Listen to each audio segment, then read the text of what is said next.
बिलग्राम की टीम बल्ले के टेम्पो में बैठकर वापस अपने गांव की ओर चल दी। राघवेंद्र सिंह मनोज के दिल पर छा गए। अपनी तारीफ के लिए हमेशा लालायित रहने वाले मनोज को आज भरपूर तारीफ मिली थी। एक दीवाना पंसा उसके दिल पर छा गया था। मनोज के पिता ओमवीर शर्मा को गांव आए हुए 1 महीना हो चुका था। वेतन के रुके हुए पैसे मम्मी को मिल गए। मम्मी ने उधार पटा दिया, लेकिन वह पापा की आदत जानती थी कि उन्हें घर की चिंता कभी नहीं रही। नौकरी पर जाते हैं तो महीनों घर नहीं लौटते। अब घर आए हुए भी 1 महीना हो गया, पर नौकरी पर जाने का नाम ही नहीं ले रहे। राज्य सरकार के कृषि विभाग में कृषि विस्तार अधिकारी के पद पर क्या इतनी छुट्टी मिलती है कि 1 महीने नौकरी पर ना जाए? माँ ने एक दिन पिता से ऊंची आवाज में पूछ ही लिया। अरे अब नौकरी पे कब जाओगे? पिता को नौकरी करने के अपने अंदाज पर किसी का हस्तक्षेप पसंद नहीं था। उन्होंने उसी ऊंची स्वर में माँ को जवाब दिया, तू काम कर अपना, तू क्या जाने नौकरी कैसे करते हैं? तेरे खानदान में करिए किसी ने नौकरी, गंवार अनपढ़ नहीं की। माँ को अपने खानदान पर पिता का यह व्यंग पसंद नहीं आया। उसने जवाब दिया, मेरे खानदान में तो ना करी, पर तुम कैसी नौकरी कर रहे हो मैं जानती हूँ। साल साल भर गायब रहते, यहाँ कौन से भरोसे छोड़ जाते हो? हमें उधार मांग मांग के घर चला रही हूँ। लेकिन पिता इस तरह की खरी कोटी से डिगने वाले इंसान नहीं थे। वे माँ की तरफ ध्यान दिए बिना सरकारी कागजों को पढ़ते रहे। तभी उनका छोटा भाई शामवीर आ गया। शामवीर ने पलंग पर बैठे हुए अपने बड़े भाई ओमवीर को संबोधित करते हुए कहा, भाई साहब मनोज फेल हो गया। शामवीर को उम्मीद थी कि भाई साहब मनोज के फेल होने की खबर सुनकर दुखी हो जाएंगे, लेकिन पिता अपने भाई की इस सूचना से अप्रभावित रहे। उन्हें अपने फैले हुए कागज समेटकर पलंग के नीचे संदूक में रखे और उठकर जाने लगे। शामवीर ने अपनी खबर को अधिक मसालेदार बनाते हुए फिर से कोशिश की। हिंदी छोड़कर सब विषय में फेल हो गया। पिता को देखकर लग रहा था कि उन्हें अपने बेटे के फेल होने की नहीं, किसी अपरिचित के फेल होने की खबर सुनाई गई है। सुख, दुख, क्रोध, विषाद से परे उनका चेहरा पूर्ववत जड़ बना रहा। फेल, पास, यश, अपयश, उन्नति, अवनति से परे था उनका व्यक्तित्व। वे शामवीर को अनुशासन कर बक्से में छोटा सा ताला लगाकर उसे 1-2 बार हिलाकर देखने के बाद उस बक्से को पलंग के नीचे सरकाकर बाहर जाने लगे। शामवीर मनोज के फेल होने के रोचक विषय पर शायद लंबी चर्चा चाहता था, इसीलिए उसने फिर से कोशिश की। गणित, फिजिक्स, केमिस्ट्री में 10 नंबर भी ना छू पाए। अंग्रेजी में 50 में से 12 नंबर आए हैं। मजबूत दिल के पिता ने अपने पुत्र की इस प्रोग्रेस रिपोर्ट को भी अनसुना कर दिया। पिता को चुप देखकर माँ ने बोलना शुरू किया, मोड़ा फेल है गया और इनके कान पे जू न रेंगती। पिता ने जब यह उलाहना सुना तो वह सिगरेट सुलगाकर पलंग पर बैठ गए। उन्होंने 2-3 लंबे कश खींचे और शामवीर के चेहरे को देखा। शामवीर ने अभियान जारी रखा। उसने अपने बड़े भाई को उनके कर्तव्यों के बारे में कुछ भूली हुई बातें याद दिलाना शुरू कर दी। मैंने तो पहले ही कही थी कि मनोज को अपने साथ ले जाओ, साथ रहेगो तो कुछ पढ़ लेगो, गांव में तो आवारागर्दी करेगो, हैगो फेल।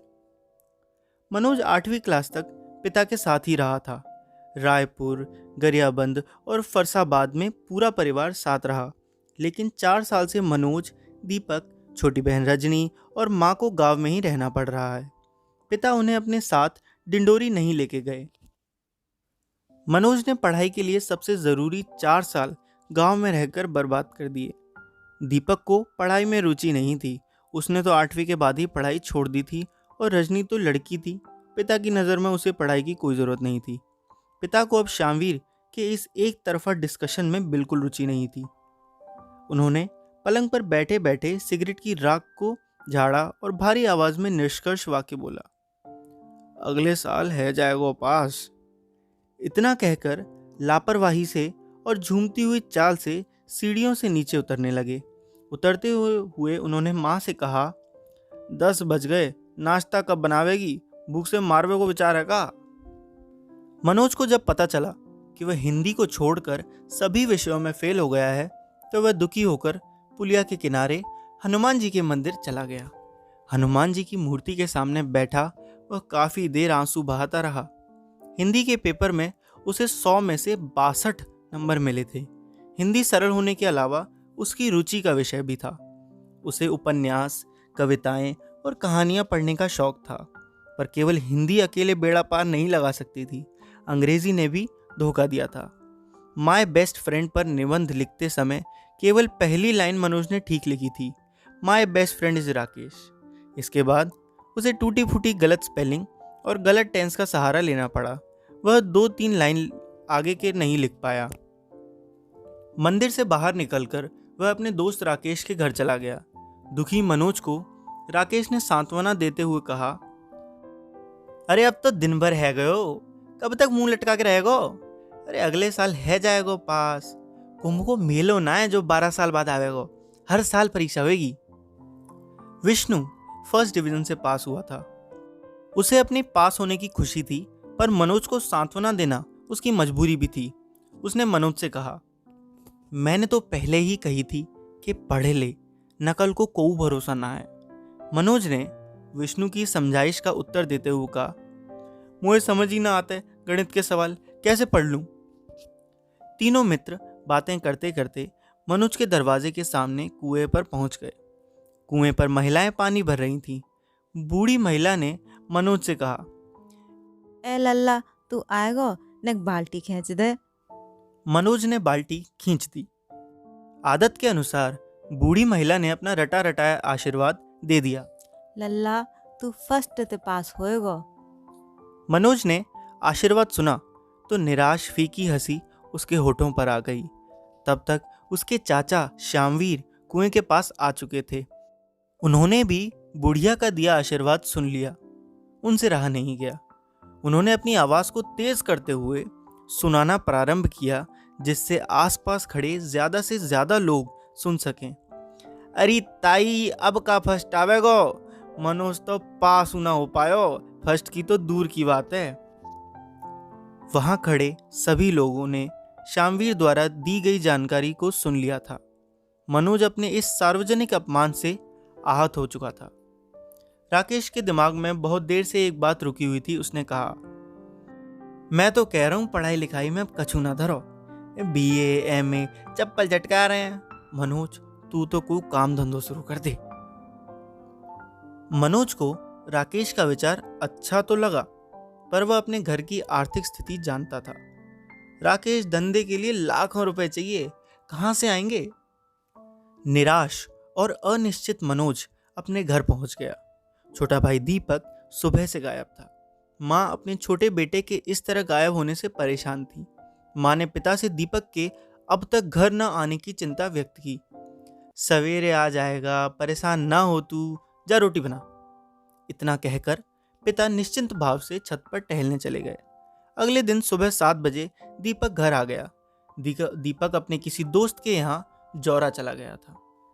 दीपक जौरा से खाली हाथ लौटकर नहीं आया था। वह विचारों की नई रोशनी लेकर आया था। वह परिवार को पटरी पर लाने की एक अभूतपूर्व योजना पिता को बता रहा था। उसने पिता से कहा, बल्ले न्यू ब्रांड टेम्पो खरीद रहा है, इसलिए उसने अपने पुराने टेम्पो बेच रहा है 40,000 में। महीने के 8-10 हजार कहूं ना गए, मैं चला लूंगा। मनोज ने दीपक की इस योजना में कोई कमी नहीं देखी।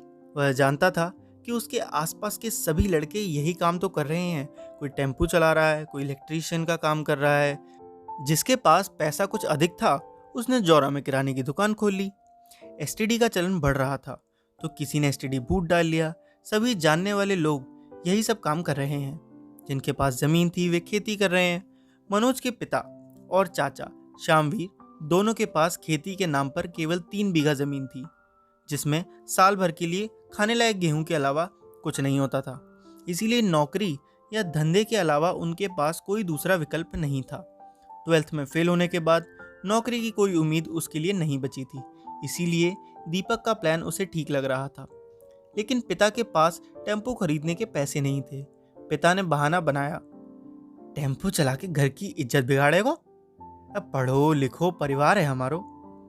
पिता का इनकार सुनकर दीपक और मनोज चुप हो गए। पर माँ ने पिता से लोहा लेने का मन बना लिया। वाह, बहुत इज्जत है तुम्हारी तो। घर घर जाके उधार मांगती हूँ तब तो इज्जत ना जावत तुम्हारी। मोड़ा मेहनत करके कछु करवो चाह रहे हैं तो जिम मदद करवे की जगह टांग अड़ाए रहे हैं। माँ की उलाहना सुनकर पिता ने मौन साध लिया। अगले दिन सुबह जब माँ ऊपर कमरे में आई तो उसने देखा कि पिता अपने बैग में कपड़े जमा रहे हैं। माँ ने उन्हें कपड़े जमाते हुए देखा तो वह खड़ी रह गई। माँ को लग रहा था कि वह पिता के टेम्पो खरीदने के लिए मनाने की कोशिश करेगी, पर पिता तो पिछले 1.25 महीने से नौकरी पर ध्यान दिए बिना घर पर टिके हुए थे। उन्होंने आज अचानक वापसी की तैयारी कर ली। पिता ने कहा, बहुत काम पेंडिंग है ऑफिस में, मैं अब निकल लूँ, जल्दी रोटी बना खा के जाऊंगा। माँ को पिता पर बहुत क्रोध आ रहा था, लेकिन जाते समय पिता को कुछ सुनाना माँ को उचित नहीं लगा। पिता नौकरी पर चले गए। ऐसा लग रहा था कि इसके साथ ही टेम्पो खरीदने की योजना पर भी विराम लग गया है। लेकिन दीपक के अगली सुबह फिर से जिद करने पर माँ ने दीपक से कहा, बाप तो तेरो भजिगो एन मौका पे। अब मौते चाहता है कि मैं कहाँ ते लाऊं 40,000 रुपया। बहुत देर चर्चा होने के बाद माँ निष्कर्ष पर पहुंची। माँ बोली, लल्ला 10,000 तो मुँह पे रखे हैं, 30,000 उधार मिल जाएंगे। जेवर रखे हैं मुँह पे, गिरवी रख दूंगी। 40,000 में बल्ले का सेकंड हैंड टेम्पो आ गया। उम्मीद और आत्मविश्वास से भर गया पूरा परिवार।